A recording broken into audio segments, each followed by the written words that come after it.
Bonjour tout le monde, j'espère que tout va bien chez vous. Alors, après avoir consacré un cours pour les fonctions paires et impaires, ce cours sera consacré pour les fonctions périodiques. Alors, qu'est-ce que ça veut dire une fonction périodique?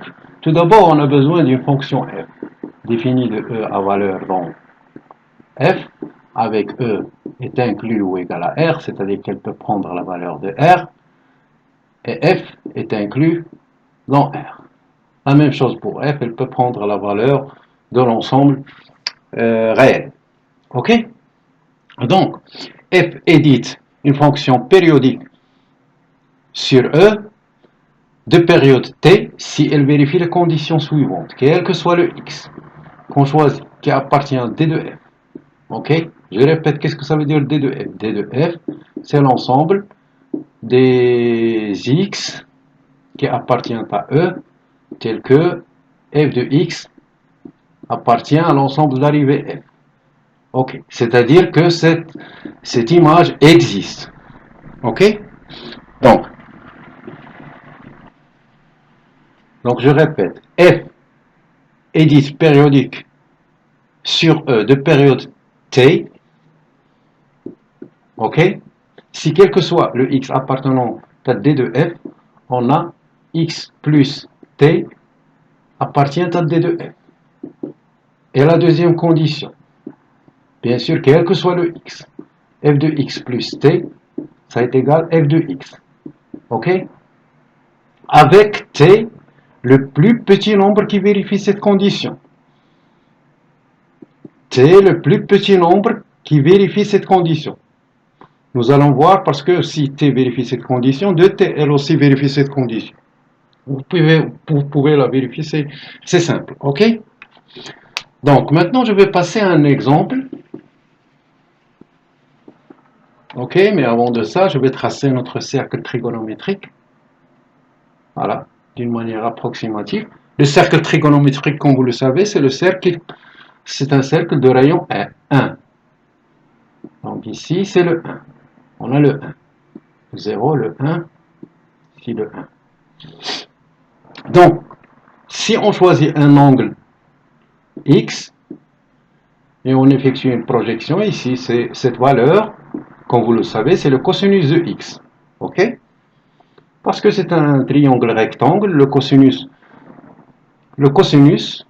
de X, de l'angle X, c'est le rapport entre ce côté et ce côté. Ok? Puisque la valeur de ce côté, la longueur de ce côté, c'est 1, donc on tombe sur le cosinus de x et cette longueur. Ok? Donc maintenant, si on effectue une rotation à partir d'ici, une rotation de pi. Ok? Donc l'angle x plus 2pi et x, concernant le cosinus, ils ont le même cosinus. Donc le cosinus de x plus 2pi, ça est égal au cosinus de x. Ok? J'espère que je suis clair. Donc, on choisit la condition, on choisit notre fonction cosinus. Cosinus est une fonction définie de r à valeur dans r, ou vers r avec x. On a ici cosinus de x. Donc, on a trouvé ce nombre, et c'est le petit nombre qui vérifie cette condition. Donc, quel que soit le x, donc, la fonction cosinus est une fonction périodique, de période de pi. Ok? Pourquoi on n'a pas discuté la condition x appartient à d de f, donc x plus t appartient à d de f? Tout simplement parce que ici on travaille sur R. C'est-à-dire quel que soit on choisit ici, quel que soit le x, oui, on aura automatiquement x plus t appartient à R, à d de f. Et notre d de f ici, c'est R. Ok? T est un nombre, c'est une constante. Généralement, la période, c'est une constante. Un nombre réel, c'est une constante. Donc maintenant, je vais passer à la signification graphique. Pour les fonctions paires, on a dit que pour les fonctions paires, il y a une symétrie par l'axe OY dans un repère orthonormé. C'est-à-dire si on plie la courbe de 0 plus l'infini suivant l'axe OY, on tombe sur l'autre courbe de 0 moins l'infini.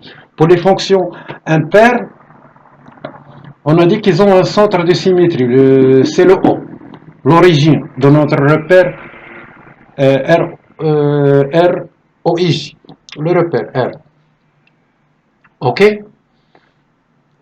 Pour les fonctions périodiques, la même chose, mais avec la condition aussi, la condition ROIJ, un repère orthonormé.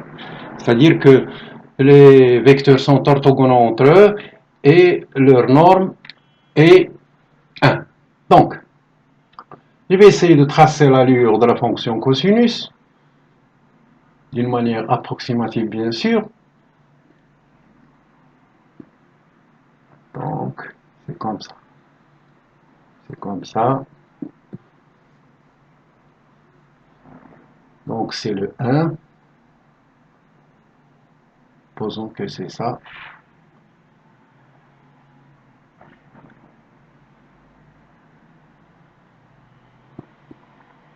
Ouais. Qu'est-ce que je fais? Donc,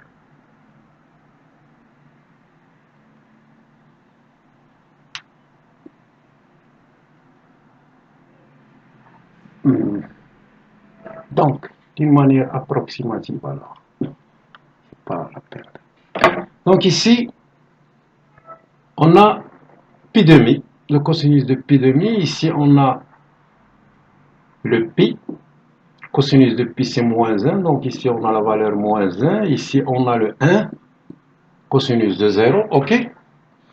Fonction est une fonction paire. Donc ici, le moins pi demi. Et ici, moins pi. D'accord. Maintenant, soyez attentifs. Concernant la courbe des fonctions périodiques, généralement qui ont un ensemble de définitions R. On va parler des fonctions qui ont, pour ne pas vous perturber, les fonctions définies sur R. Alors, si on choisit un intervalle de longueur T, notre cas, un intervalle de longueur, on a dit que la période de la fonction cosinus est de pi. OK? Donc, si on choisit par exemple l'intervalle de longueur de pi, par exemple l'intervalle moins pi pi. OK? Comme vous le savez, la longueur d'un intervalle AB, c'est B moins A. OK? Dans notre cas, la longueur de mesure, c'est moins pi pi, donc c'est 2pi. OK? Si on choisit cet intervalle, oui, et on trace notre courbe sur cet intervalle, c'est-à-dire la courbe, l'allure de cette courbe, vous voyez, avec la couleur verte. Maintenant, si on effectue une translation,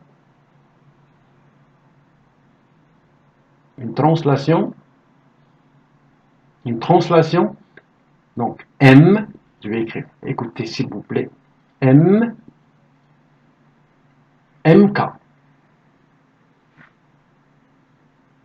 le vecteur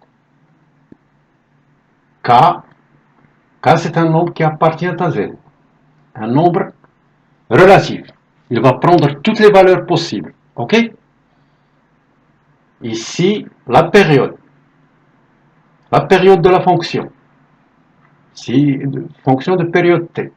Donc, et I, le vecteur. C'est le vecteur de notre repère orthonormé OIJ. OK? Donc, quel que soit le M dans cette courbe, on choisit tous les points M qui existent sur cette courbe. Et on effectue, on trouve le point MK. Oui? Le point MK.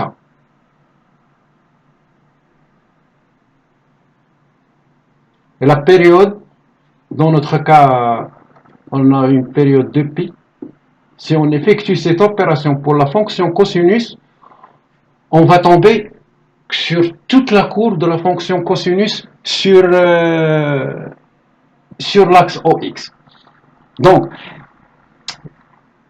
je vais approfondir. Si on prend cette courbe, oui, on a les points M. Ici, on prend tous les points, chaque point ici de cette courbe, et pour ce point, on effectue, par exemple, on donne la valeur 1. Oui, et on effectue toutes les translations ici. On trouve le point M1 dans notre cas parce qu'on a donné à K la valeur 1. On va tomber sur cette courbe. Si on donne la valeur 2, on va tomber sur cette courbe. Ok?